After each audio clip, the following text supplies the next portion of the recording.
చాలా మంది భవన నిర్మాణ కార్మికులు దెబ్బతిన్నారు.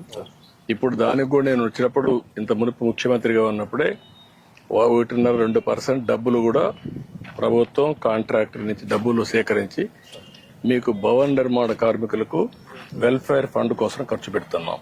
దాంట్లో కూడా కొంత డబ్బులు ఉంది. ఇప్పుడు మీరు చెప్పారు సెంటరింగ్ సామానం కావాలని, అవన్నీ ఇప్పిస్తాను.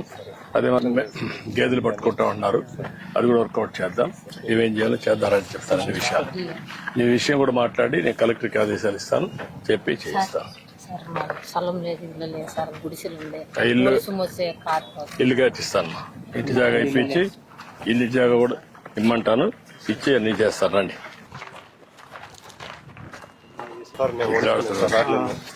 ఇక్కడ రాడ్ పంచుకుంటారు, ఏ సైజు కావాలంటే ఆ సైడ్ అవన్నీ కట్టుకునేదానికి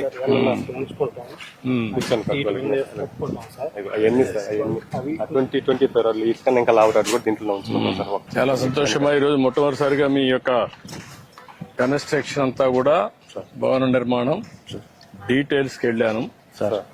ఏదైతే మీరు చూశారన్నీ ఏ విధంగా మీరు ఈ వేస్తున్నారో, పునాదుల దగ్గర నుంచి కాలమ్స్ దగ్గర నుంచి ఫుట్టింగ్స్ దగ్గర నుంచి మళ్ళా కాలమ్స్ దగ్గర నుంచి రాడ్ బెండింగ్ ఎట్టు చేస్తున్నారు, కాంక్రీట్ ఎట్టేస్తున్నారు, కష్టాలన్నీ చూశాను.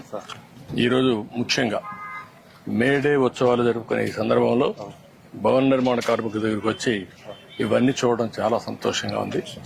అదే సమయంలో మీ కష్టాలు కూడా అర్థం చేసుకున్నాను. మీ కష్టాలన్నీ పరిష్కారం చేసే విధంగా ప్రభుత్వం ఏమేం చేయాలో చేద్దాం.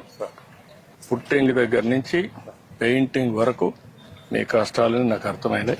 అవన్నీ సానుకూలంగా ఆలోచించి ఏ విధంగా పరిష్కారం చేస్తాం. సరేనా? Thank you.